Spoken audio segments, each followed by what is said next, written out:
Oh, For you to. we'll get to the roll. Martin, Yes. Kathleen, Yes. Tracy. Yes. Tina. Here. And Tom. Here. No Sue. All right, any public participation? Nope, then we're good. I need approval of the minutes of the August 2023 regular board meeting. I'll move. I'll second. Mark, Yes. Kathleen, Yes. Tracy. Yes. Barb, Yeah. Tina. Yes. Sarah. Yes. Okay, Lynn, on the correspondence. Yeah. So I did email the correspondence, but I also, in what I gave you this evening, I also gave you a list of it. So if you want to read it in detail, you certainly can. The public library fund for September is higher than we originally had anticipated. And I just was looking at our overall, what we've been getting from those state monies. And if we, oh, here comes Amber is joining Okay. online. And in order to meet our projections for that revenue stream, we only need to average about $58,000 per month for the rest of the month for that. And as you can see, you know, this month it's 90,000, which is significantly more than 58, and every month has been. So I have no doubts that we will meet and exceed our revenue projections from that revenue stream, which is always nice. A couple of things going on that Ohio Library Council has made us aware of. One was a project outcome toolkit that is available free to us through the American Library Association. And that is something, it's a tool that actually you probably heard of SurveyMonkey and other, it's got a built-in surveying tool, analyzing tool, it does charts and infographics, it helps you.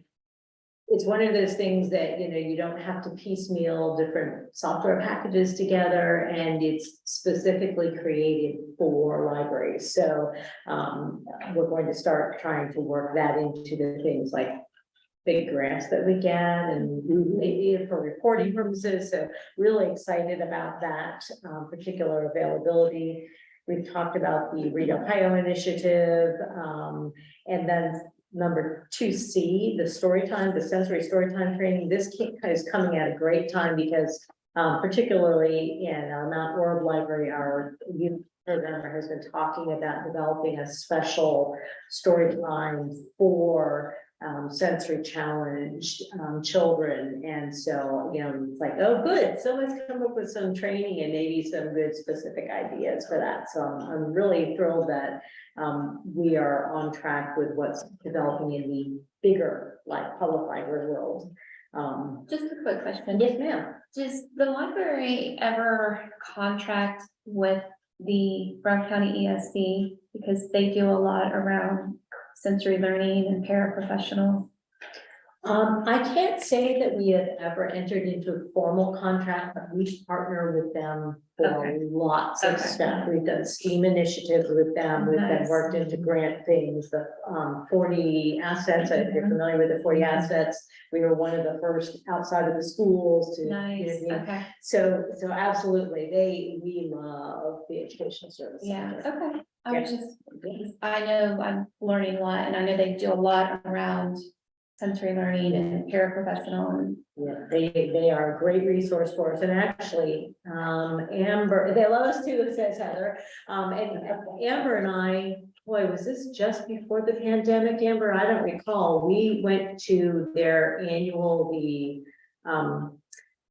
Ohio Association of Educational Service Centers, their annual meeting, because we were presented Nice. with an award as a partner to that's the awesome. so that needs to be publicized more by them. I mean, that's huge. yeah, it was, but yeah, that was several years ago. It was Amber, December 2018. So I do have a little, there's a nice not a trophy, but it's like a trophy, it's a little standing plaque, I guess that they gave to us, and yeah, so it's really cool. We both organizations recognize how important we are to each other and supporting learning, Yeah. so great question. Also coming up, just so you all might want to put this on your calendars, April 8th of next year, the total solar eclipse. Once again, I mean, we were a big center for solar eclipse watching last time it came about, and we have applied to get some of their solar viewing glasses because nobody else had them. So exciting. I'm sure we'll be building a program around that. And I see lots of chats here. Glasses have been requested. Yes, indeed. Good. Oops, we don't want to end the meeting. Press the wrong button. There we go. Oh my goodness, stop. Fat fingers. Well, you're gonna see the chat because I can't get it to close without. There we go. All right. Some new news, 2F, all of those taxation bills that are currently in the Ohio legislature. There has been movement on that second one listed, House Bill 187. Adam Byrd, our representative, actually, I believe he's on the House Ways and Means Committee, and it passed out of that committee just yesterday or the day before. So it looks like it's on its move towards the full House and the vote at some point. And you never know what amendments might be made to it. But basically, I list these all because tax reform can impact the public library fund, because the public library fund is based upon a percentage of taxes going into the state. And so if taxes are reduced, which we all love, right? I mean, individually, I would rather pay fewer taxes, but those taxes are earmarked for certain things. And if those taxes are reduced, then those certain things like libraries will feel that. So just as when it's state budget time and we're lobbying and trying to educate our legislators about the importance of libraries, we're still doing this now because we want to make sure that they do some hold harmless if they make these tax adjustments. So just be aware of those things, and if you have opportunity to get the ear of any of your legislators, be sure the hold harmless is kind of the go-to phrase is please, this will impact public library funding, and we need to be careful about that. So, sorry, quick question. So these bills are to lower taxes, not increase taxes. Correct. So we don't know by how much or whatever, because my analytical brain is thinking, well, what's the percentages of people, would it be offset by a population increase? Right. And I don't know, we don't know. So if we knew people were coming into the county, right, that would offset a decrease, but are people moving into the county yet? So I think that's housing. awesome. So there are a lot of things going on, but that you can see, like the third one is to help protect older people who may be on very fixed incomes and hold them that to me harmless. is good. So there's a lot of good about this, and I would hope that our legislators would be paying attention and not letting us be taxed to death. But there are always implications. There's repercussions. Oh, yeah. And then just to let you know that the whole censorship thing is not just a local or a state level, but if they're having the US Senate Judiciary Committee is having testimony and hearings about it, that finally somebody's really paying some attention. Is that what that email was about that came out today? There was an email that came out from the OSC about book bans from the OSC.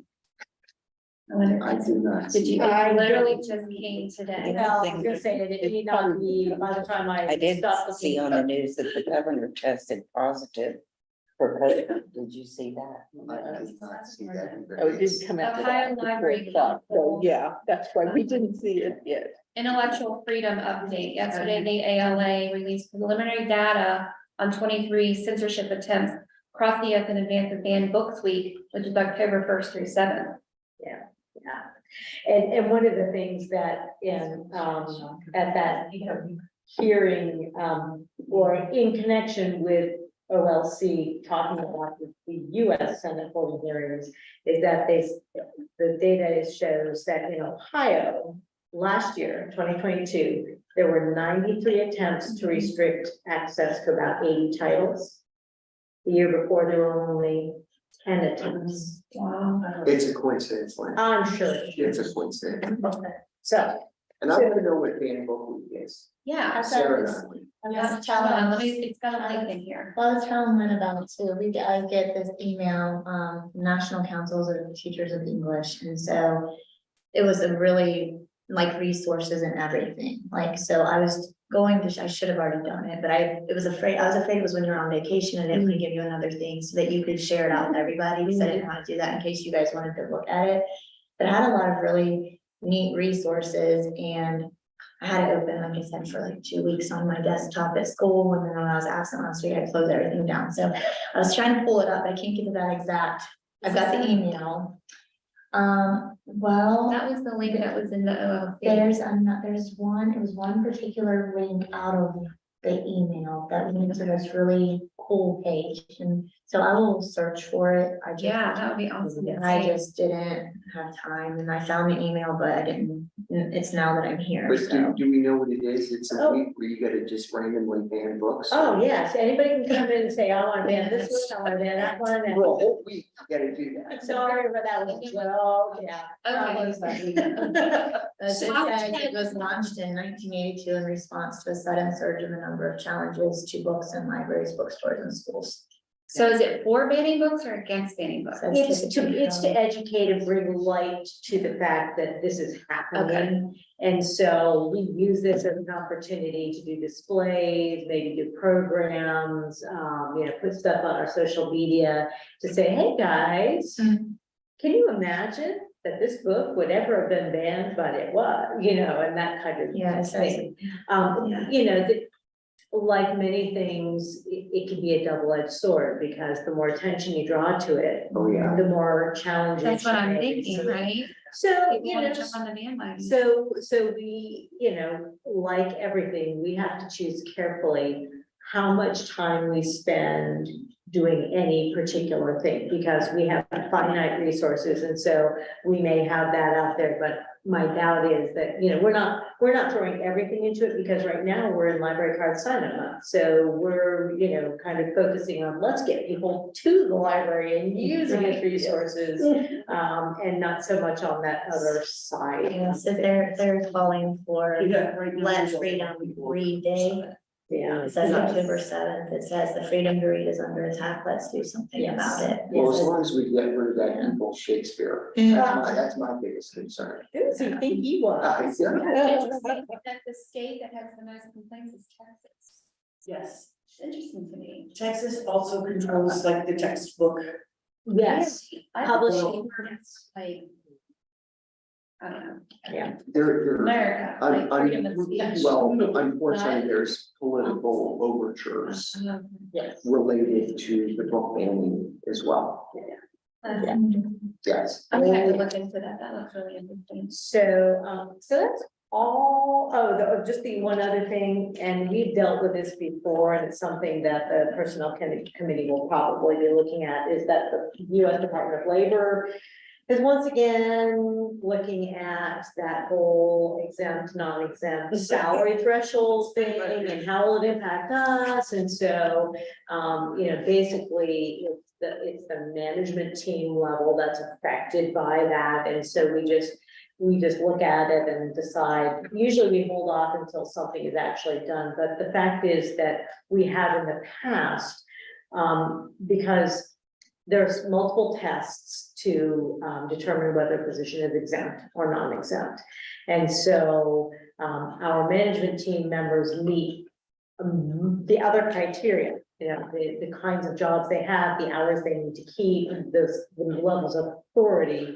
But our wages don't always keep up with what the Department of Labor says. And so we instead they function as exempt, but we do a salary agreement with, and comp time, which allows them, to be compensated appropriately for all of the hours they actually put in. So we found a way legally to do that, call it a loophole or call it, once again, we fell between the cracks. And so we had to figure out how to handle it, but we do manage to handle it, and I think in a very fair way. So this would not affect your son. It would not affect the way they function one way. It would just be okay, do we list them as exempt with that structure or do we not? Because this is literally over 50% increase. Yeah, a huge jump. Yeah, not that it shouldn't be because of the way Right. wages have changed, Right. but Yeah. it would, it's right It would at really- threshold where we are. And it's Okay. just yeah. Okay, thank you, Lynn. You're welcome. On number 5, Ms. Sarah, the financial report. Okey dokey. I just find it so hard to believe that it's almost the end of the year. I know. I ran my last payroll for third quarter today and now I'm thinking about third quarter reports and it's gone so fast. Appropriation summary report is the report I'm gonna start with when I'm looking at that monthly expenditure column. Salaries for the month of August, $66,976, that's up about $4,114 compared to August. I'm sorry, compared to July. I think that number for September is gonna be a little bit less because we lost some of the summer interns and some of the outreach programs that are finished. So I do think that number will go down a little bit. In September, employee fringe benefits, $16,226. That's down $1,235 compared to July.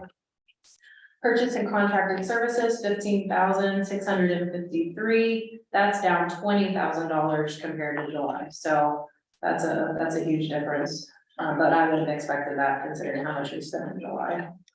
Library materials, information and supplies, $31,105 for materials, and then you'll see that supplies was negative because of all the adjustments that I made. But that number is down $1,604. So the difference between July versus August in the general expenditures was down $19,352. Total expenditures for the full month of August was $173,314. That was up $9,786. And if you paid attention, you'll see capital projects and technology. We spent a little bit more out of those funds than we did in July. Bank reconciliation report, payments for the month of August, $92,679. Payments, $186,634. I did $13,302 of adjustments. That was a big one. So a lot of that was E-rate money and then summer reading program grants.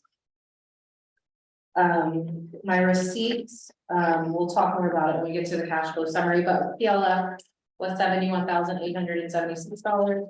We received $15,516 from the Ohio Department of Education for our grant. That was to close out the fiscal year. And then we received a little bit more of our manufactured cost rollback of $1,960. Outstanding payments for August, everything was cleared. And when that happens. Cash flow summary. I already mentioned a couple of these things, $71,876 for the actual August for fill up, $1,960.24 for the homestead rollback. Other receipts, just $756 for August. Bringing our total general fund revenue, $74,593. Maybe my tax figure. General fund expenditures, I already mentioned all of those numbers, so that was $128,632.79. So cash balance for the general fund, we're at $951,100 based on this report. Cash summary by fund is the next report. I'm just gonna mention that our expenditures for August, all funds, $173,314.71. That spreadsheet called July expenditure reconciliation report, just a breakdown of everything that happened. Payments, $82,038.93. You'll see that our August 15th and our August 30th payroll was a little bit different, 40,304 for the 15th. I think we had a couple extra days reported. And then August 30th, $36,026.47. Board share OPERS, retirement, 10,686, Medicare board share, 1,072.14, health board share, 5,385.10. You'll notice the local taxes, I will be paying those tomorrow for third quarter.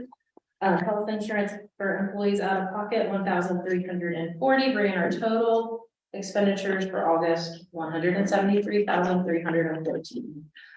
Questions about any of the payment listing? You'll see all at the top, all of the adjustments that I made. I was busy. Yes, A lot of forward edge were adjusted, which was those E-rates. Yeah. I don't see, just looking for me, I don't see any checks that stand out. Any, What's package concierge? Those are our lockers, our sensor lock, and Yeah. there are, this is an interesting one because, we got those with grant money, with pandemic money. Yeah. And they, in order to run them, because they're internet based, it's all software, there's an annual licensing fee, right? And then after we got them at River Branch, then with the new grant, we added some to 2 of our branches. Well, at that point, and the fact that they changed our ref, we've had nothing but billing issues ever since. And months and months. months and Yeah. months and. Please explain what this is. Why are we- you charging tax on this now? Why are you, go back and just a lot of things and I'll never listing our business office as the bill to, it was always Sardinia, and then they changed it, and then they didn't change it. It's like, you give us a bill, but you're not telling us which branch is it for and what time period does this cover? I mean, it's. And we got another one. And we get another one today. And we finally feel like we've gotten all of them and it covers all the time periods and now we're finally caught up. But that's what that was. It's finally, we've gotten some resolution. Yes, and you'll see several payments of that and then Okay. So least one. Can you Crazy. explain to me, I'm asking very ignorantly, No. what do you, why do you do all these negative adjustments? Like, what is that for? So instead of me putting that money back into the revenue, I want to adjust what we're getting the reimbursements So for. these are reimbursements from like So, grants or, so most of the People's Bank, yes, a lot of those are probably friends sponsored a program and they give me a check. And okay, so I will adjust We got either the check, supplies yeah, through yeah, Amazon yeah. because People's Bank is our credit card. And so we purchase something with a credit card like refreshments or Yeah. whatever and Okay. so then just so you, I mean, here's a good educational piece. So what happens is, there are a number of things that we just can't work into the regular budget, things that are consumers like consumables like food or, even things that are giveaways, we can't buy those Right. out of library funds. And so each of the branches, if they feel it's appropriate, will ask their friends to support the program. And so the friends need to give us written authorization that they say we'll spend up to X dollars on this. Right. We then go through a purchasing process and then, Sarah. So I'll invoice them, but you won't see this a lot because February and like April, they'll do small like Easter things, but I really wait until summer reading programs. I wait for a bulk of things to invoice, and then I'll do one at the end of the year to take care of anything from leftovers, Halloween. so by summer. doing this, it doesn't affect our budget. Correct, it doesn't overinflate. It doesn't overinflate the budget. Revenues, extra Okay, revenues. right, most of it comes out of our 459, and then I adjust it and it goes right back in. Yeah, It's just, they're kind of borrowing. yeah, the 459 line is Yeah. the other supplies. Yeah. activated. So then you'll see at the bottom, Charter Communication Yes, I Holdings, saw that. that is, that used to be Time Warner, then it changes Spectrum, and now it's, so that is E-rate reimbursement. Yeah, Yeah. internet. And then a lot of the forward edges are E-rate reimbursements. So if that was, okay, so it means we spent that 1,500, but we're getting 1,500 in rebates. Yeah. So that's why you balance it out, Yep. so it doesn't affect the budget. Yeah. Okay. And then I would just go, I put the money back in and then I do another PO for the next. Okay. Whatever. Yep. All right, cool. Thank you. Sure, I think I'm good. Any questions about financials? Any questions for Ms. Sarah? If not, we're going to do the motion to accept the financial investment reports, approve paid bills, and accept donations, please. Oh, no. A second. Second. Mark, Yes, Kathleen, Yes, Tracy, Yes. Barb, Yes. Tina, Yes. Kat. Yes. okay, next, motion to approve the transfers from the general fund per permanent appropriations. 10,000 into the technology fund, 2,002, 40,000 into the capital improvement fund, 4,002. We need a motion for that. On the, I'll second. Mark, Yes, Kathleen, Yes, Tracy, Yes. Barb, Yes. Tina, yes, Tabitha. yes. Thanks. So the reason for listing that actually kind of leads into the general audit discussion. So when you do permanent appropriations in February, right, we have to do that for our local auditor and say, okay, this is how much money we're going to spend, and that translates into your list of appropriations on your financial report that you get. Included in those are these transfers that are listed. You know, we said that we will put $10,000 from our general fund into technology, and we'll move 40,000 into capital improvements. And we've been operating as, okay, you've already approved it. When we're good, we know we've got the money and we need to do it, we'll go ahead and move the money. We got schooled. We were told that that's not exactly correct. She appreciated that we had it on the permanent appropriations that we present the board in February, but she would like the transfers to be a motion the month that we make the transfer. Okay, does it have to be before or after? Can it be after you made the transfer? I haven't made the transfer yet, so I think the timing, they just want it around. Okay. Within a month, yeah. So that's why you will now see these listed separately, and I can see that, it's much Yeah. easier to say, oh, you did transfer the Yeah. money versus going back to the appropriations and seeing it there. I had to go back and do screenshots of things and explain things, but we gotta take it off. Yeah. Issue block, so. Right, yeah, it was not a finding, it was just one of those management Yeah. recommendations for internal processes. So do you want to talk more about it? This is your baby. No. No, yeah. Is the audit, is it over? Oh my goodness, we are so close to being over finally, right? I Yeah, didn't bring my audit stuff. I just brought my. So Bobby was our auditor. It's been passed off to Renee, which a lot of you have spoke to when she had to do that survey.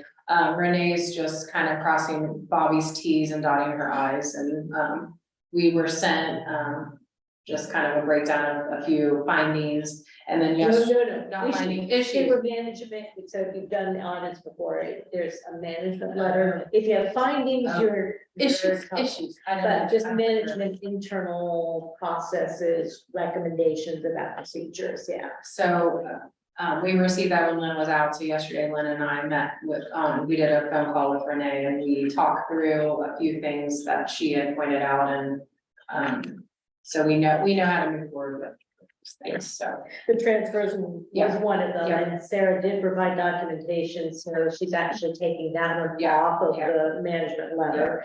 So there are 3 other things that they're recommending. But before I say that, you know, she was actually very pleasantly surprised Yes. at how clean our audit was, that we didn't have other issues because due to the size of our organization and the fact that we don't do a whole bunch of federal money in huge amounts and that kind of thing, we typically run on what's called an agreed upon procedures. And so that's for either 2 or 3 cycles.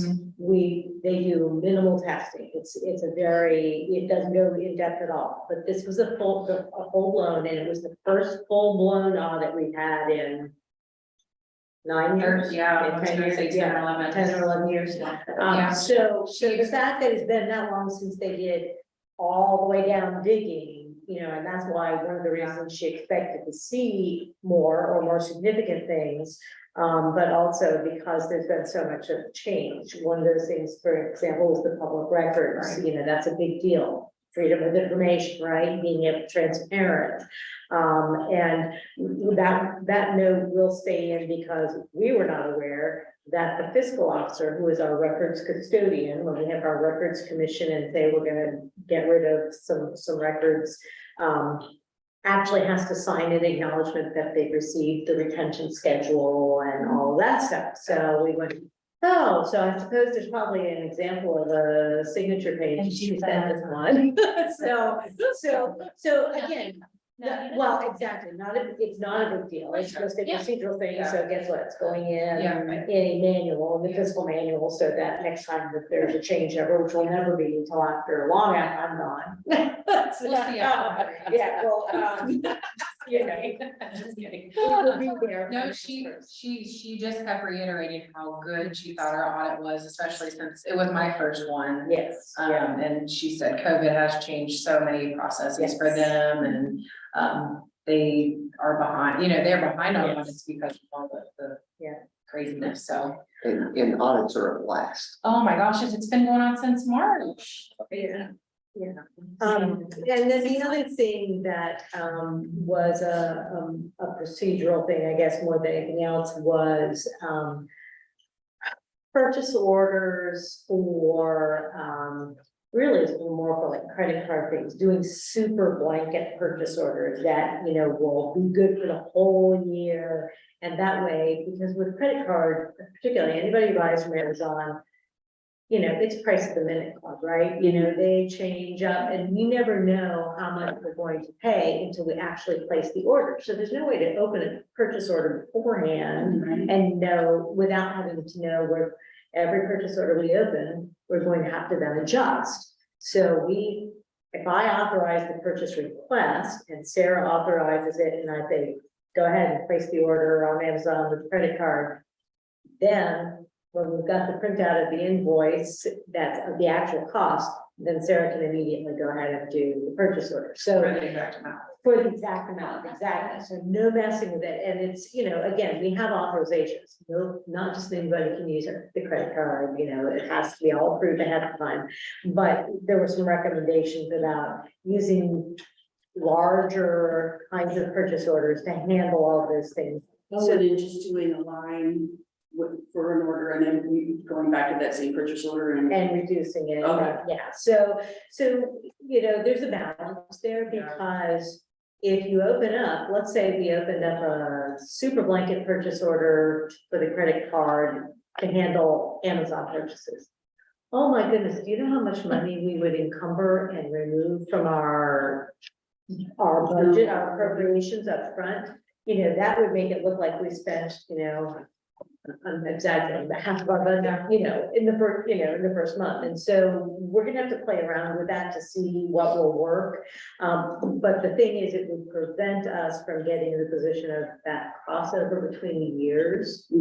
When if you didn't know a bill was coming in and then you got one for last year's services, but you got it in this year, then you have to do another special kind. So we got some instruction about then and now POs and some other things that, because there were a couple things related specifically to the flood. And if you remember all the trouble we had with contractors and supplies and wait a minute, where'd this bill come from? Oh, that was that contractor who we got rid of and they finally negotiated an insurance claim. And so there were two things I think that were a result of that, Construction. they said, you really need to do a then and now PO and not just so again, little technical things, but Renee was really good about She's very teaching us, thoughtful. okay, this is when you do that and that's when you do that. And so, we appreciate the time she spent with us. So I think, was there anything else on that list that POs? The taxes. So our levy money, we are supposed to report, okay, this gets beyond where I know anything about. So I put it in as a revenue receipt and she said I should take it in as gross and then make the receipts or And the show an fees. expenditure. the fee, of yeah. fees. I don't even know. how- So rather than just the amount of money that we actually get from the auditor, you know, Yeah. locally, when they pay us the amount, there's a settlement sheet that shows Yeah. this is how much money the county brought in. This is how much you paid in fees. So now we have to set up our revenue line for the gross amount that's collected. And then show an expenditure of how much we have to pay in fees. And that's rather than just showing the net of the money we're getting in. Oh, not, And- so you're not actually showing the adding and subtracting. We have, Intention. Yeah, we have that, And then and she she- wants us to. and then she says, oh, you're that library system that shares, Oh, well, that's gonna be a hard calculation for you. I'm like, great. so it was, you know, it was really good, and I think it came at a great time, because we've been here long enough Yeah. to know a lot of things, but, you know, it also really sets us both straight, so we know what going forward will keep us out of trouble until the next big full-blown audit, and they've changed something else, we don't know. I love it. I feel like I'm in a county class again. Yeah. Learning all this, I'm like, oh, this is in 25. Yeah, So at first I was like, oh my gosh, looking all of it, but then talking to her now, I was like, I think we did pretty darn we good. did, we Well, did. kudos to you guys. Yes. That's awesome. Especially because it is- Job, Sarah. Thank you. Yeah, they did a fabulous job. Okay, on to executive director's report, starting with building report and statistics. Well, you have Mrs. Tanya Cooper here, manager of the Georgetown Library, to talk to you about her building if she wants to do so, or you have questions to ask her. I had a question. Something that really stood out that I guess I really took for granted and never thought about it, but it was Georgetown's National Night Out, a community program designed to ensure that every child has supplies needed to start. And I never thought that that was a thing. So current day, we have kids in the community that, you know, don't have the money or don't have the resources to actually get the school supplies. And so this is an outreach program to help those kids. So that would be grade school through high school. Yes. So both of them are typically through 6th, 7th grade, Okay, but there were high schoolers there also. Mhm. and I just guess I've never thought of that before. And what a great program. Mhm. Well, and I think the big push also is to help make sure that law enforcement and other authorities are there and it's an opportunity to be perceived as helpers and supporters and friends and establish good relationship in the community. So that's, I think we're fortunate to be able to participate with them and be part of that. Yeah. Yes. Do they also have like life squad and? That, anybody goes in emergency services? Yes, yes, and that's how it was started, is to improve relations between, police and town, emergency services and community. And then it kind of, has morphed, and there's several towns around here that participate, individually with this program. But, it is very popular here in Georgetown, and then we had, our friends purchased 20 backpacks.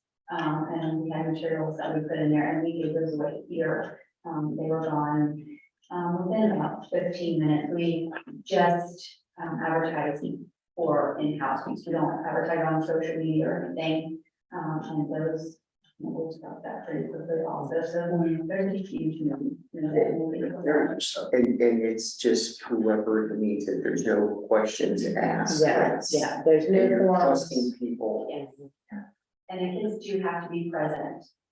It is not, you can't come and say, oh, I need 5 backpacks and you do that yourself. The kids have to be with you. Okay, like that. Yeah. That was, a few years back, like through school, like I had organized a back to school bash at Mount Orb, and we did a free clothing drive, or we gave away, free clothing that I had gotten and collected from numerous teachers, and we set it all in the cafeteria. backpacks, supplies and all that. Well, then the church, had taken that on, and kind of I met with them, and the 1 year that we did that up at the park, we gave out hundreds And that's of amazing. backpacks. But it also tells you the need in the community, Yes. because most of us, like myself, just take that for granted. Right. We don't realize the need. I'm constantly, that's kind of one of my just things, like I'm always bringing in clothes and hanging them out I and would see that every day, don't we? book bags, I mean, just anything that I can just go and buy real quick and bring in and hand off quietly to someone who needs it. I'll even, when I do clean out my closets, I just bring my clothes in and set them all out. My kids will shop, and it can be anybody, it's not geared toward all here, you know, they will shop, I bring food in, they eat, I mean, it's, Wow, that's they, awesome. it's. The high school has a care closet. They keep toothbrushes and toothpaste and shampoo and. But I would also assume, being around the kids, you can tell which ones. Yeah, so I will, Or whatever. my kids are used to me just coming home and being like, I need your brand new shoes that I just bought. Because I can, and that's sad, the little boy's toes are busting out of his shoes, and there's certain, funds at school where you can purchase coats and shoes, but there's just not a ton of money. No. So, Correct. a lot of times, we'll send letters home, to everybody at Christmas and just say, hey, can we help you in any way? And, oh yeah, I mean, shampoos and. That's a neat that you don't Just really think stuff about that- either as clothes, right? You think about like toothbrushes or food or whatever, you don't think about clothes. Mhm. And so you talk about the care closet. My son, he's on the student council now, he's following his mom's footsteps. They are starting a care closet at Eastern, but they're calling it We Care, Warriors of Eastern Care. And so I'm gonna suggest the clothing drive, just like their closet. I think that's a Yeah, great idea. it's, and like, I mean, there'll be sometimes where I'll just, even put clothes like on a table outside, like in the hallway, and then the Yeah. older kids as they come through, sometimes the older kids are a little more embarrassed, I think sometimes. But the way I usually perceive it, I just like, anybody can come Right. shop, and someone will take clothes home for their families, their moms and dads, they'll be like, oh my God, would love this shirt, children, my husband's stuff into, which is kind of bigger. Yeah, that's awesome. There's a need, Yeah, that's a great there's a huge need. I remember, because we didn't have much money growing up, and I remember, the way there was 3 of us, and the way we got clothes was from our cousins. Mhm. And so, once a month, every couple of months, a big box would come in, Mhm. and that was our clothes. And you could pick out, whatever, and that was it. And it was at that point that I realized that women's jeans have the button on the opposite side, On your tops, the buttons are on the different side. as some kid pointed out at school. But I also, this is our community. I still remember it was 5th grade that my mom took me clothes shopping for the first time ever for new clothes. And that was, you remember that. That was a big deal. Yeah, Huge deal. we usually, we sponsor sort of, our teachers, like our teams, we'll sponsor a few of our kids and we will go out and we'll buy Christmas. I had, the contractor who was working on my house, he just kind of knew, just my heart, he would hear me talking about the kids and stuff, and he gave me, a chunk of money, 1 year and said, here. And so, I was able to provide a lot of stuff for another specific, student, and they're needy, Yeah. So, I was gonna say, along the same line, so in Sardinia's listing, Amber had mentioned that one of their needs goals is planning for seasons readings. Now, that's kind of a seasonal, shorter version of summer reading program where we will allow children to read and earn Merry money, spend at the Santa shop, and Amber just made the point in chat that that's a place where we try to get hats, gloves, other kinds of things so that they can buy gifts that they probably need as well into, and I don't know if they do this. Yeah, Heather says they do. I'm sure that's one of those things they're always looking for is to put not just fun things, but, need things. Yeah, it's what they can buy and. Blankets go over there. Fuzzy blankets. That's a good point. Well, I even, getting stuff for like my treasure chest in my room. I had found like a good deal on slippers, and the kids, they wanted the slippers. Can you go get some more slippers for the treasure chest? Like, just things like that. It's Yeah. Socks, like you said, those. Well, just it's things, things yeah. you take for granted. It Everybody is. has slippers, Yeah. right? But that's a big deal. Yeah, you had to deal with girls' clothes, but my next oldest, we got the hand-me-downs from cousins too, and the next oldest girl was 3 years older than I was. Now, I'm not very big to begin with, but when somebody's 3 years older and you're getting the 3-year, that age, lots of rolling, so totally get it. So you mastered rolling. Yes. Well, tripping. but- So regarding the building reports, I have a couple things I had to write on my post-it note, but this is for everyone. So the first thing I wanted to say is kudos to the tutoring program.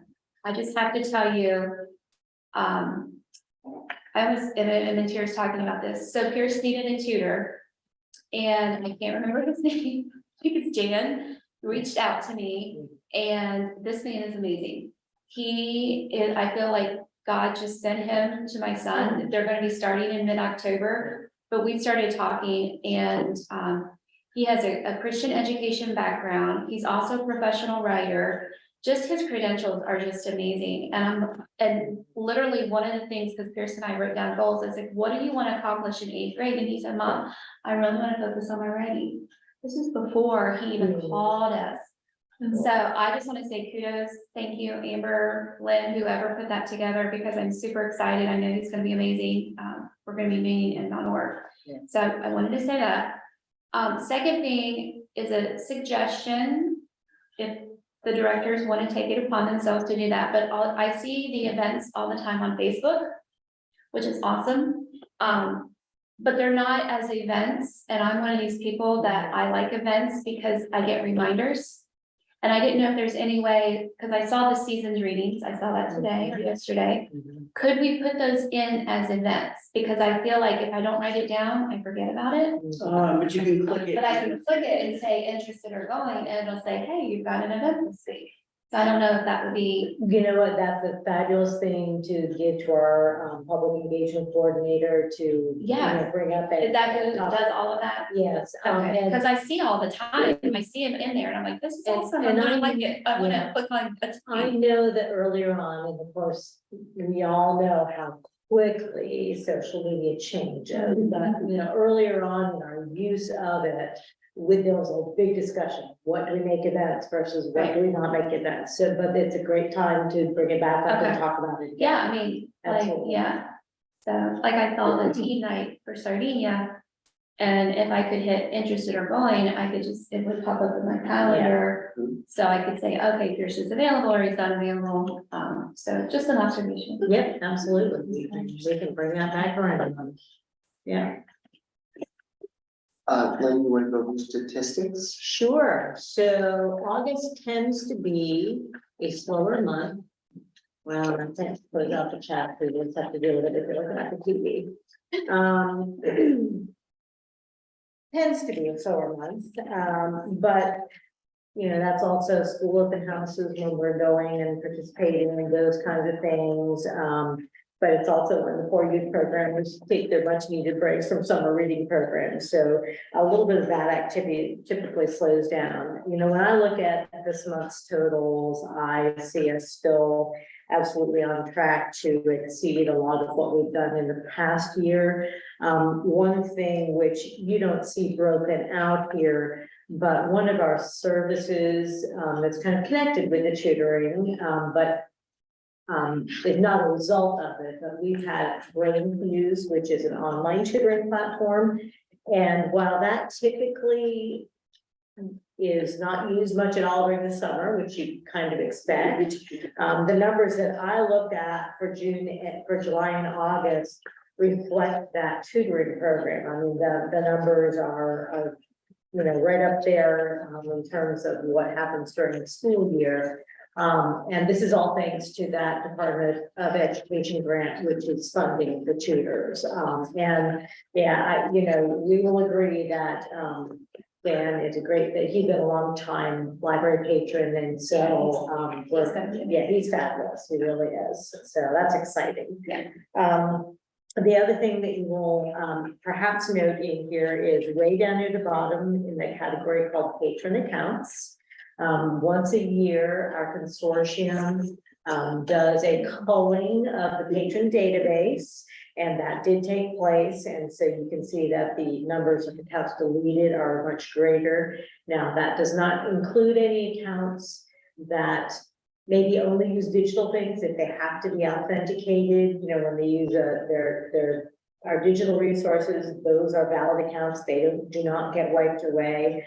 And if anybody has outstanding lost materials or checked out materials, those accounts, even if they're old and haven't been used for a while, if they have outstanding, those kinds of fees associated, those also do not get purged. So the bulk of that 1,455 is from unused for 3 years or more accounts. And then the other thing I noticed, the curbside delivery service that was a big thing during the height of the pandemic, but you know, really it's turned down. Well, I think Kathleen, I think the earlier conversation you had brought up the fact that the COVID, you know, has kind of come out of the woodwork a little bit, and more people out. We are now being requested to distribute COVID tests, so you know that's one that tends to be more curbside. I just pick it up and kind of the building, yeah. So yeah. So, but that's really all I have to say about the statistics at this point. Okay, thank you, Lynn. On to announcements. Those I also emailed to you, and I also gave you a printed sheet on what I handed out this evening. So a couple of things going on, actually quite a few things going on. I'm not going to comment on all of them, but here in Georgetown, we have a little interesting thing going on with some pellet-like gifts that were left for us in the downstairs that we thought might be related to a wild animal, perhaps. And so we did our due diligence, you know, we searched all over. Is there any other evidence of an animal, a raccoon or a squirrel having gotten in and, you know, done whatever? It did turn out to be dog In the library. that was brought in by a contractor who's no longer contracting with us. Yeah, that loves. You mean he purposely brought a dog in to do his business? I don't think doing the business was the intention of the visit. I think it was are you not watching this animal that you're just letting him roam around? I mean, I would have had some issue with if I had, this is after hours, so we're not seeing anything except the result of this So activity. how did the dog get in after hours? Because it's an after hours contractor. Right. Oh, I see. So nobody was here to witness. Okay. Gotcha, This. okay. We just witnessed the result. Did he miss the no dog sign? Yeah, so anyway, it's resolved, I mean, Wow. it was our custodial people came immediately and sanitized and did all the things necessary to clean up after that, but yeah, but that was, I would say, one of the most unique experiences we've had in a while, because I'm going, oh, we can't have raccoons, and raccoons are so destructive, but thank goodness it wasn't. So I would assume what it left behind would indicate it was a larger animal. It was a smaller Dog. Okay, got it. So it could, when I saw it, besides the fact that I thought, that doesn't look like wild animal leavings, but it wasn't big. Okay, okay. Yeah, I was gonna say, so my son and daughter-in-law have 125 pounds of mastic mix, and so I know what big stuff looks like. There's a difference. Yes, there is. Pellet, like. Pellets, like, I like that. Tell it like it is. Well, you know. You had received the community engagement report in your packets that I mailed, so I'm not gonna go over, any of those things unless any of the managers, had something specific that they'd like to share about any of the groups that they work with on a regular basis and represent the library too. Okay. One thing, Yes, all right. the food council is working on developing a plan to bring back the farmers market to our town for next spring, summer time. So it's something that's in the works, so if you have any input, that you can always email it to me, so I can pass it along. I can bring that up in the meeting.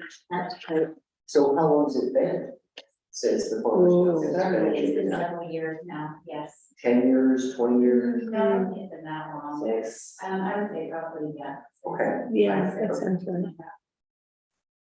They used to meet in the parking lot, we building burned down and they. Okay. Built it in, so. Funding commitments, that's number 3 on your announcements list.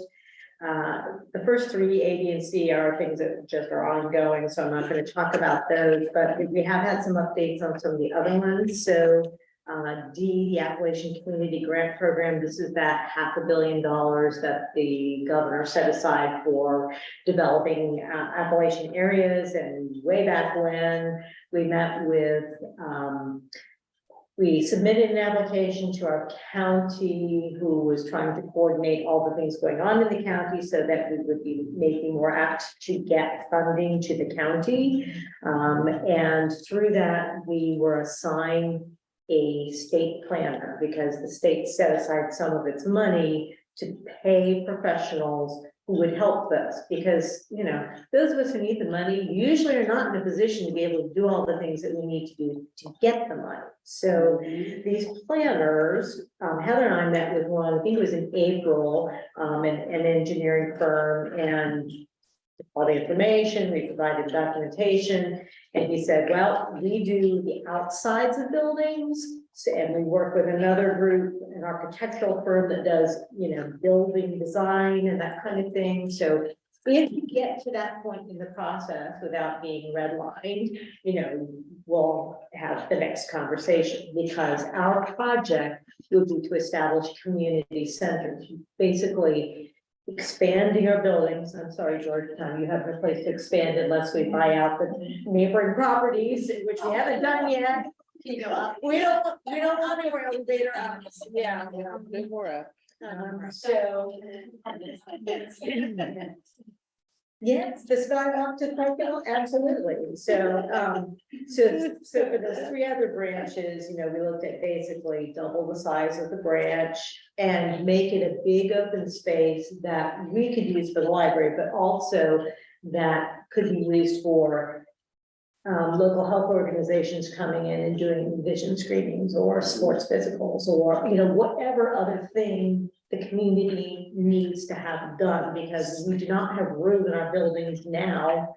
We barely have room to do the things we need to do. So that was the bigger plan, which obviously is going to require engineering and site work and all that kind of thing. So last week, well, actually, just before I went on vacation, I got a contact saying, oh, that your meeting was in April, but now it's the end of August and we're ready to bring the architectural firm in. So we hadn't been redlined yet. I thought we were, already erased from the running. But we did, Heather and I met with them at each of the branches. We provided them with more detailed plans, whatever we had of our buildings, and they are developing right now the plans for each of the 3 branches. Now, is it as detailed as the architect actually says, okay, you told me what you want, And now here it is, here's every layer of blueprint you need, it's not that level at this time, but it's enough where things like, oh, you're going to need to do soil testing, so we'll wrap that in dollar amount in. Oh, we're gonna need to do plumbing, oh, we're gonna need, so we talked about all those things that we would want to be able to do as part of this expansion. And I hope that means that we still won't be redlined yet, but that this would be something that would go forward, because honestly, if we're ever going to expand any of our branches, we're going to need some kind of big funding stream like this. Can So we apply the, starting the money to that project? I would say that that would be something the board would need to decide, is that if there's that, and if our, you know, potential funder is still willing to come up and we want to do extra things, that would be the way to use that money. Okay. Absolutely. So the next one, this was one of those that came out of the woodwork, letter E, the ARPA subrecipient grant that the county did, because the county still has some ARPA funds available. And, you know, I can't remember, I think they released this just before I went actually to Vermont for my summer real vacation, and it was due, you know, right when we came back. So I will often say a lot of it was, oh, this thing we've done for something, you know, it was pick and choose the best of the things we hadn't done yet or would like to continue doing. And it was not something I was able to put a lot of time into, but I heard just yesterday that we were not funded. So we don't have to worry about wrapping that into things, I guess, is the way I'm kind of looking at it, going, you know, one less thing to worry about at the moment. But Heather is leading up the next one, the Ohio Arts Council grant, because the Ohio Arts Council wants the arts in Brown County. We did get some money in the spring, and they're saying, we want you to apply for more money. So we'll be having a conversation with them, I think October 2nd or 3rd is when we'll be talking with them. So lots of things still going that I thought maybe were done and we didn't have any chance for, but you know, so just keep in the back of your heads that if we do not get redlined for this Appalachian grant, we may have to be making some big decisions, you know, in the coming 8-ish months, because the next phase of that grant is with those architectural plans, we would submit the development grant, the grant where we say to the state, we want you to give us all the money to do these buildings. And if that gets approved, then we have to be ready to say, yeah, we're going forward. Or no, we're not, because there's a time frame. I think 2026 is when all that money has to be spent. So it's a short. Committed, like encumbered, will project complete. So it means design, construction, everything complete by 26, 24 months. Yes. Well, I will tell you this, in 1999, that was a long time ago, by the way, I was a lot younger. We built Fayetteville and Sardinia at the same time. Okay. So it's doable. It's doable. For somebody younger than me. With more energy than I. And this, I would say this would be a great learning experience for management team who will be here longer than I am, you know, so. When will we know if we've been redlined? Or We don't, because all this time I thought for sure we would have been told, okay. we're just waiting and We're we're just- just finally. What I know is that they're doing the design and my sense is that because no one really seems to know how this program is supposed to move forward, and there's a lot of money all at once. And it's not clear, well, who's supposed to redline? Is it supposed to be your county officials who say, we don't want this in the county? Is it supposed to be the regional development corporations that are kind of regionally looking over this stuff? Is it, I think maybe the poor planners are being put in the position of having to say, we're not gonna take this forward, and then they take the heat, and I'm just kind of guessing, I don't know. But they're also looking at, I mean, they're gonna spend all this time developing these plans for 3 branches or whatever else, whoever other projects are going on, you know. Is it worth their time and That's effort? a lot of investment. It's a lot of investment, so I don't know, and Heather said they haven't redlined anyone, right, and to my knowledge, they have not redlined. They were not aware of anyone being redlined, I think is what the planners said to us That's without the notes in front of me. I know the county itself was not aware of all those, there might have been 24 of us who gave potential projects to the county. And they know nothing. They have not been told Wow. anything by any of the planners about what's going on. So they're in the dark as well.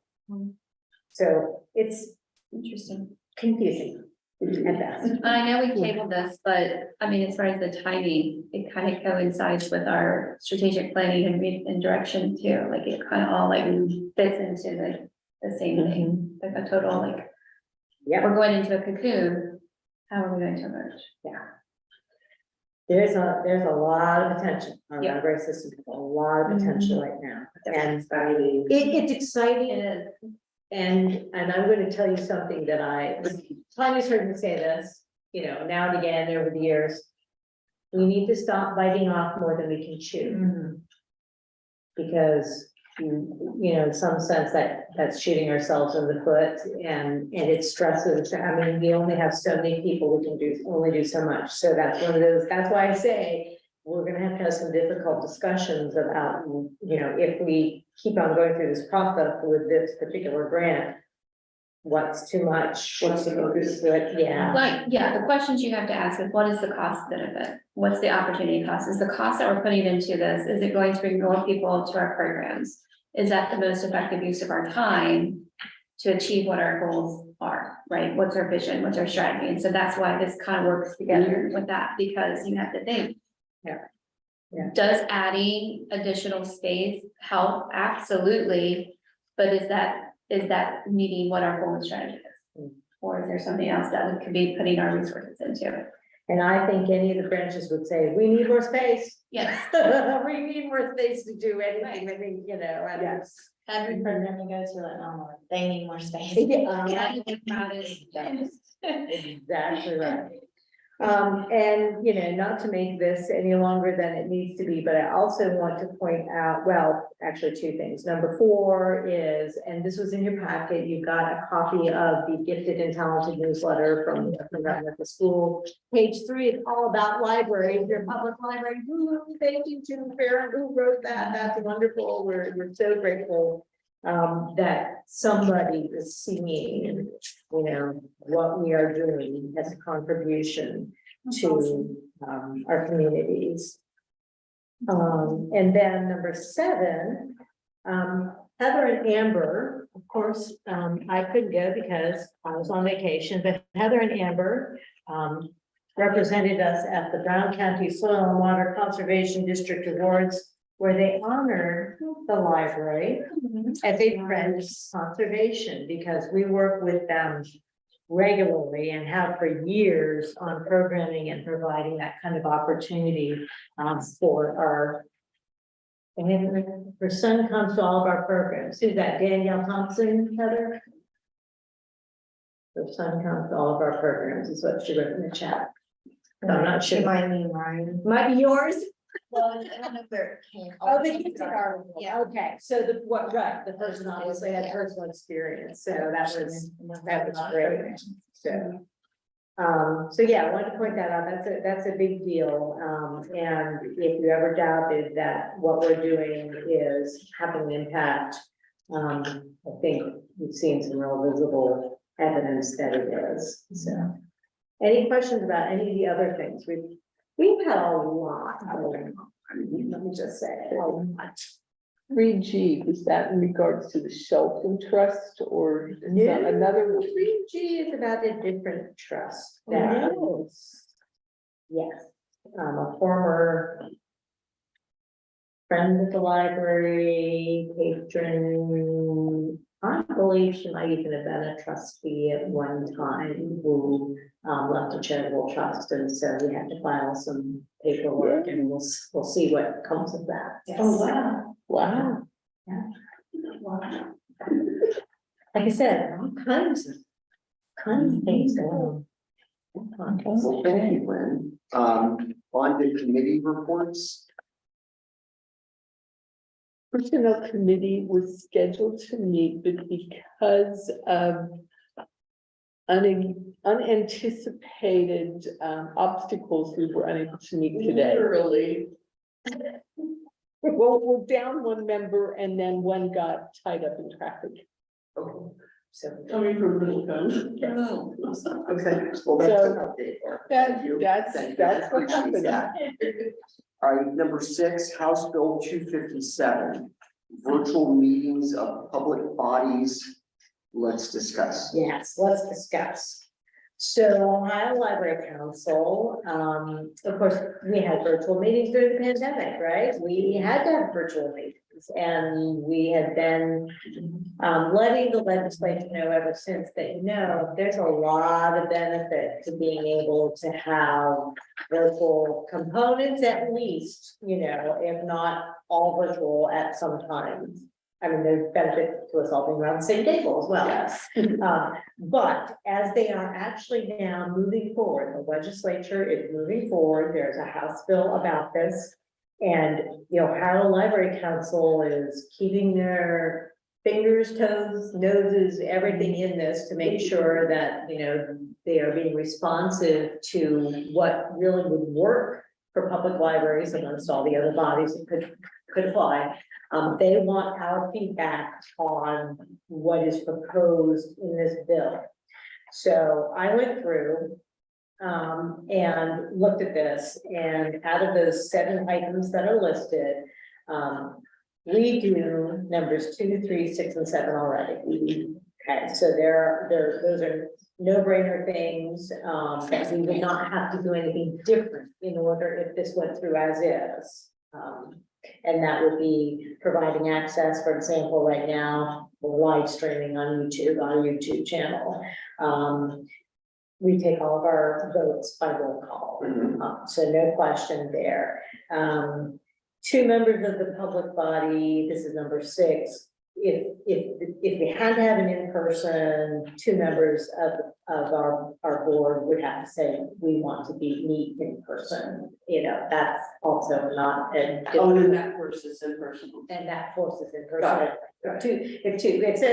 It says what, 10%, well, 10% of our body is 0.7, you can't have 0.7 people, right? And so the greater the it's 2 people. Okay.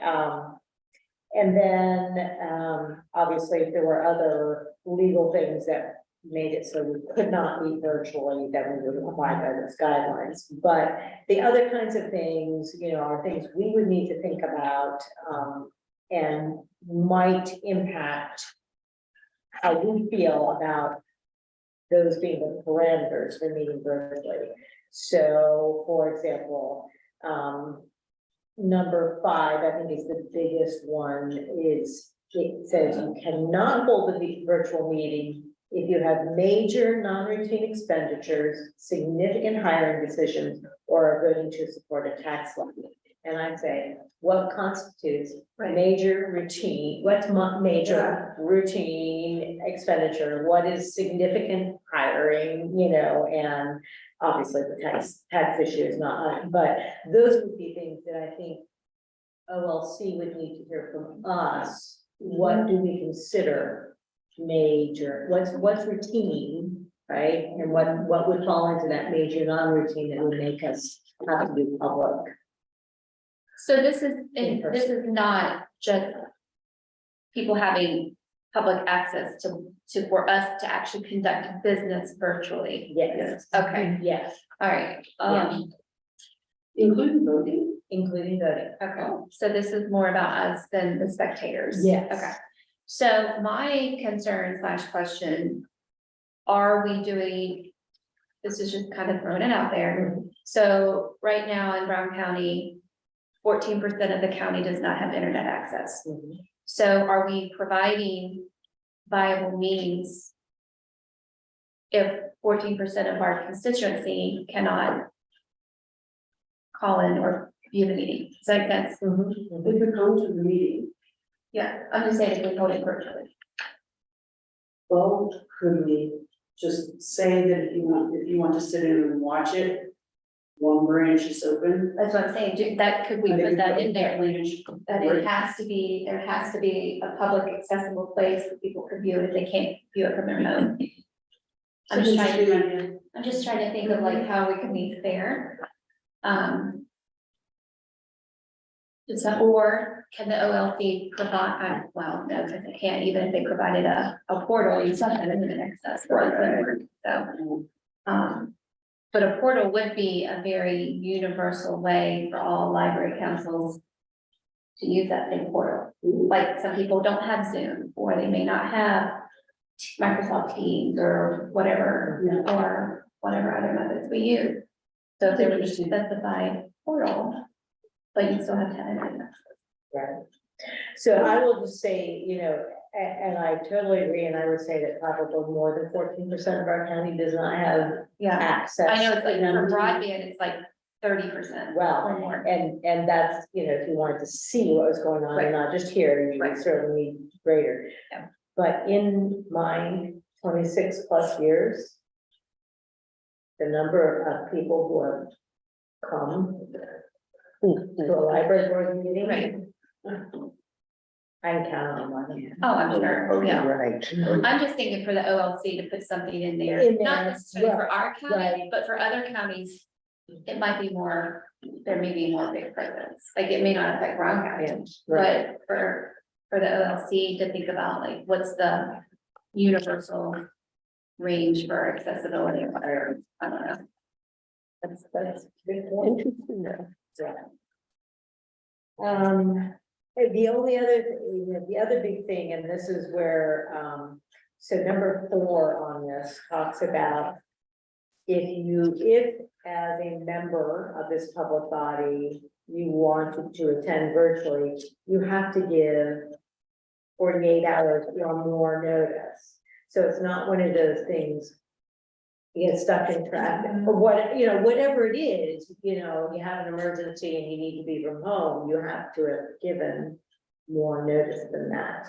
Because the emergency clause, only applies to an emergency meeting, not a regular meeting where you've had a personal emergency. Right. So we have to anticipate on personal emergencies. Right, yes. Schedule Pre-plan. accidents. or- Yes, yes, Tina, that's what I'm thinking too. So my question would be, well, what about personal Right. emergencies? Schedule the birth of your child. Yeah, where you could be there and you could participate, we've had it any number of times where I'm not gonna be in the area, but I could be fully involved if I can do it virtually, and, yeah. So that would be a question I would So, have. yeah, so if it's not 48 hours and let's say something happens, that day, I call you, am I not allowed to attend the meeting virtually or can I attend and just not vote? Right, exactly. That's a good question. That's the repercussion. And I would say you could attend, but not vote, you could not be counting. But if I tell you 48 hours in advance that. And so maybe that would, there's always a loophole, right? Right, Everybody notifies me, that you're gonna attend virtually, and then if people show up, then you're here, and. yeah, every month, Yeah, there could be a every- yeah. potential that I'm meeting virtual. I could perceive it being one of those things that the library director is always going to be on site, running a Zoom meeting. Regardless. Regardless, and maybe it's just me by myself, or it could be some other people in the room with me, but that way those things can be You cover done, those, and, yeah. and we have, okay, if the public wants to come, they come, Yep. And you already have it notified 72 hours in advance that. All that fun stuff. Yes. So it's gonna be done Yeah, regardless. we do all that. We just tell you, hey Lynn, we may or may not be here Mhm, every month. yeah. Did anybody else have any thoughts, or if you do, let me just say this, if you do in the next week, I will not send anything to OLB until, let's just say a week from today. And then, so if you have other thoughts you think are important to let them know about, just say so, and I will be happy to pass that along as our contribution to this. Because I think this is important. The legislature needs to make it possible for us to have this opportunity. The world's changed. Yeah. Yes. Thank you, Lynn. You're welcome. Number 7, board officers elections, vice president and secretary, bylaws 5.1.3, vacancies in office are filled by a vote at a regular meeting of the board as soon as possible after the vacancy occurs. Vacancies were created by the resignation of Stu Milliken. So we'll start with a motion to approve Tracy Varner as vice president effective October 1st, 2023. I need a motion. I'll move. I'll second. Mark, Yes. Kathleen, Yes. Tracy, Yeah. Barb, Yes. Tina. Yes. Tabitha. Yes. Next, we're gonna need a motion to approve Barbara Burrows as secretary effective October 1st, 2023. I'll move. I'll second. Mark, Yes. Kathleen, Yes. Tracy. Yes. Barb, Yes. Tina. Yes. Tabitha. Yes. Item number 8, we need a motion to approve disposal of property, which I believe is the yellow page. Lynn? Like, What are you doing with this VCR? Do you still have it? Or do you- so the VCR belongs to Fayetteville, so that would be a question for My son Amber. wants a VCR and I cannot find one for less than $500. Walmart, $29.99 VCRs. I remember. Yeah. So- That's not a thing anymore. These years are- Mhm. Yeah. Anyway, sorry. No, Valuable that's- commodity. We need a motion. I'll second.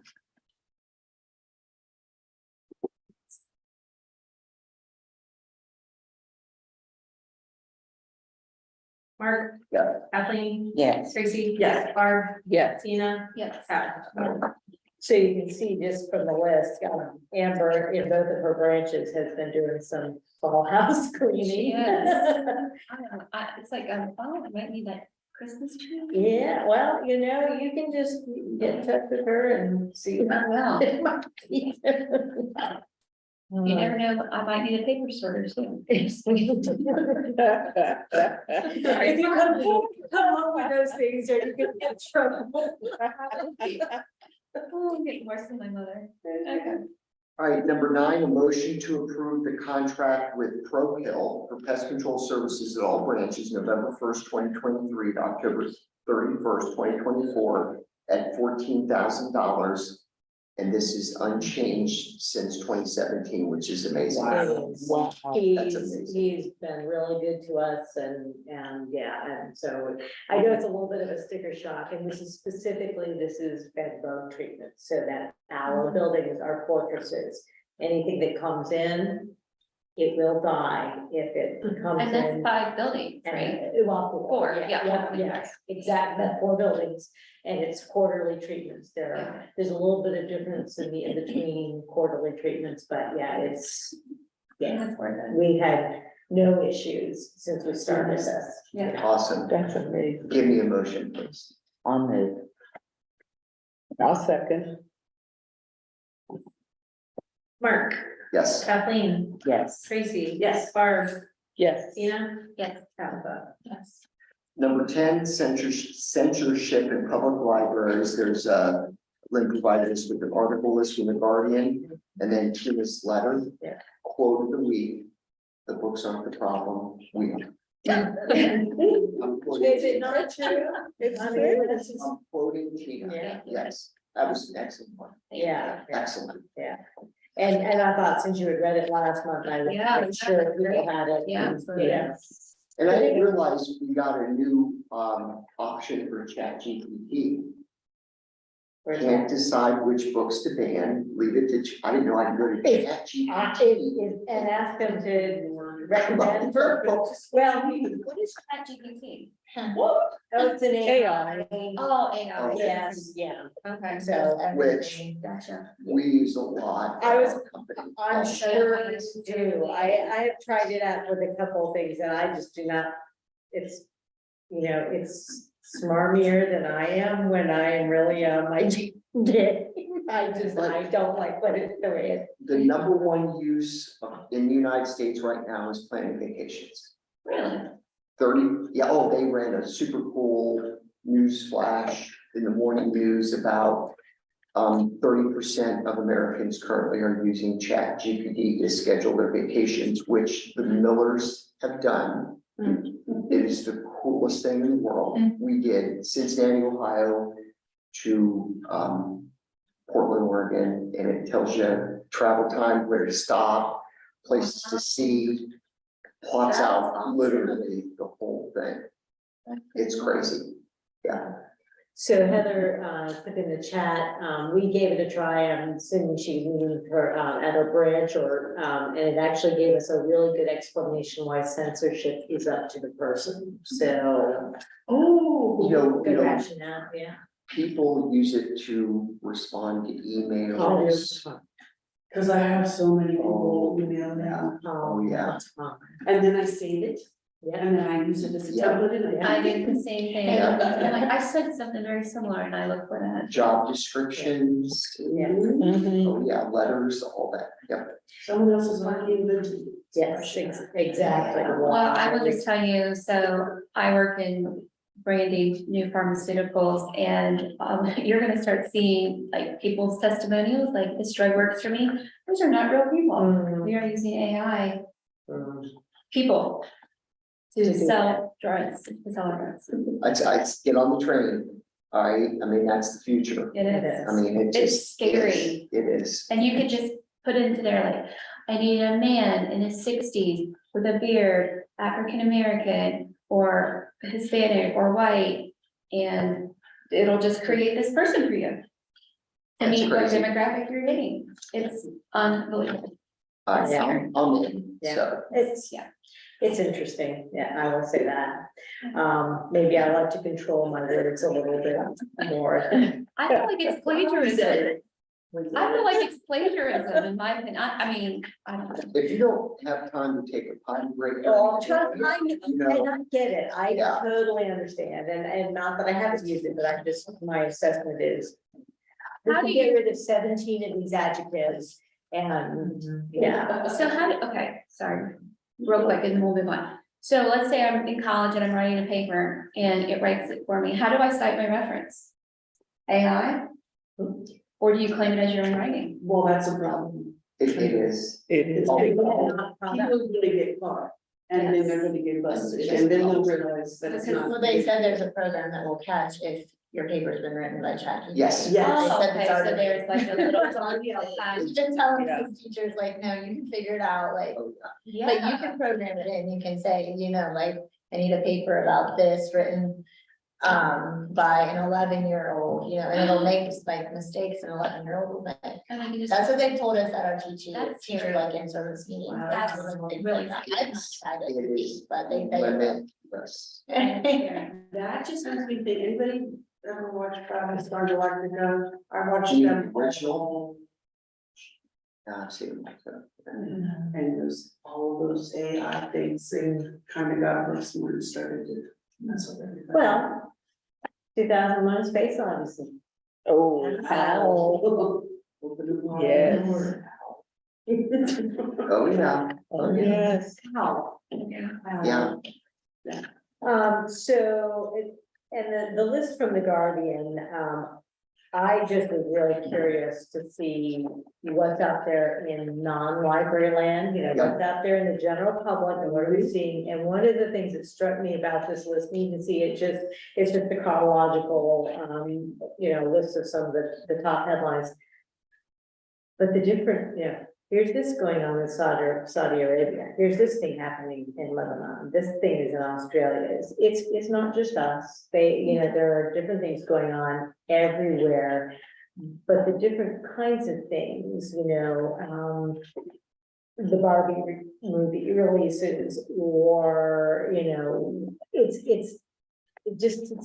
added an extra flavor, an extra twist to the whole censorship point to me. But yeah, I did put this in our Dropbox, and so if you actually want to be able to go and look at what you can go to the website and I was listening to, talk radio just on the way back to the doctor. And, the woman that was on there with, I can't remember if it was, I don't know, Sean Hannity's, whatever, the one after him, but anyways, she was going to an open house, it said at her child's school, and she was going to ask the principal to walk through the library, she said tonight. Walk through, she wanted to see what books were available for her child to read at school. any So books that you as a parent allow them to. it was, hearing it on there, just like, oh, okay, but she's putting that out there, because again. Make sure you have a good selection and challenge policy in writing. It was just crazy that she had said that though, like, on there, and she, one of the DJ, I don't want to call them DJs, DJs that they're still called on, I don't want talk radio, but like, the other host or whatever, and. You grew up in the nineties, that's. Yeah.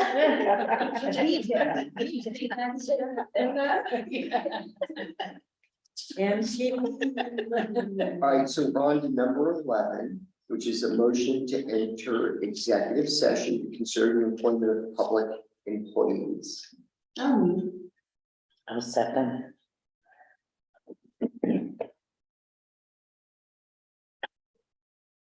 Mark, Yes. Kathleen, Yes. Tracy. Yes. Barb, Yes. Tina. Yes. Tabitha. Yes. So I'm going to stop the recording, and I'm going to